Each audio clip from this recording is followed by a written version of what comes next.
इसके अंदर मैं आपको बता रहा हूँ कि यहाँ पे मिस्त्री को 2/4 का टेस्ट लगाना है तो प्लास्टर किस तरीके से करना है। अगर इस तरीके से प्लास्टर हो जाता है तो 5 दिन का काम बिल्कुल 2.5 दिन में हो जाता है। ये बात मैं आपको बिल्कुल सत्य बता रहा हूँ और सही तरीका से बिल्कुल आसान काम करना आसान हो जाता है। ठीक है, सबसे पहले यहाँ पे प्लास्टर किया गया है तो साहुल के बीच में और प्लास्टर के बीच में सिर्फ 1 बाल का गैप किया है। मिस्त्री ने इतना कोशिश किया है कि 1 बाल का ही हर जगह साहुल किया है। अगर 1 सूत का आधा सूत का साहुल होता है तो उसके बाद टाइल्सों के ऊपर ज़्यादा केमिकल ज़्यादा सीमेंट आता है।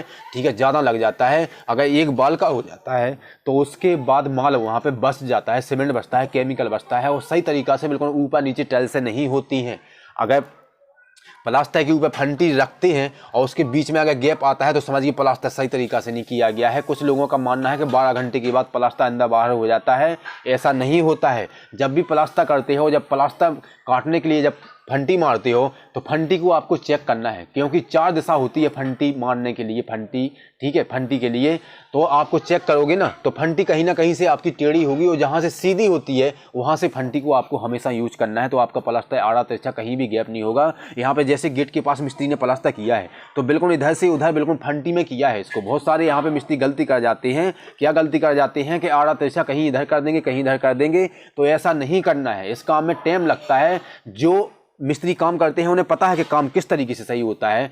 ठीक है, वो करते नहीं है। इसलिए नहीं करते हैं कि प्लास्टर करने में बहुत मेहनत लगती है, बहुत मेहनत लगती है। ठीक है, बहुत मेहनत लगती है। इसके अंदर जब फंटी से प्लास्टर काटा जाता है तो बहुत मेहनत लगती है। सही काम वो ही कर पाते हैं जो सीखने के उद्देश्य से काम करते हैं। ठीक है, तो मुझे सही काम करना है, चाहे इसके अंदर चाहे मुझे कितना ही मेहनत करना पड़े, लेकिन वो सही काम करके देंगे, चाहे उसके अंदर लेट हो जाएगा। जैसे आज मिस्त्री को इस दीवार पे प्लास्टर करना है, पुरानी दीवार पे। ठीक है, तो कल पानी मारा था, कल इस दीवार पे 2 बार पानी मारा था और जब आज प्लास्टर चालू किया है तो आज भी इसके ऊपर मिस्त्री लेबर पानी मार देगा तो बिल्कुल दीवार सही तरीका से फूल जाएगा। इससे क्या होता है कि जब दीवार पे मसाला छपता है ना, जब मसाला जब कन्नी से मारेगा मिस्त्री तो उसके बाद जल्दी से मसाला सूखेगा नहीं, और जब सूखेगा नहीं, ठीक है, और जब मिस्त्री साहुल करेगा, फंटी से मसाला काटेगा, ठीक है, तो उसके बाद मिस्त्री को आसान हो जाएगा। लेकिन जब अगर दीवार पे मसाला छपेगा और जब मसाला बिल्कुल सूख जाएगा, ठीक है, तो उसके बाद मिस्त्री को बहुत मुश्किल हो जाता है, उसके अंदर बहुत कठिन हो जाता है फंटी से प्लास्टर को, मसाले को काटना। ठीक है, इसलिए कभी अगर प्लास्टर करते हो पुरानी दीवार पे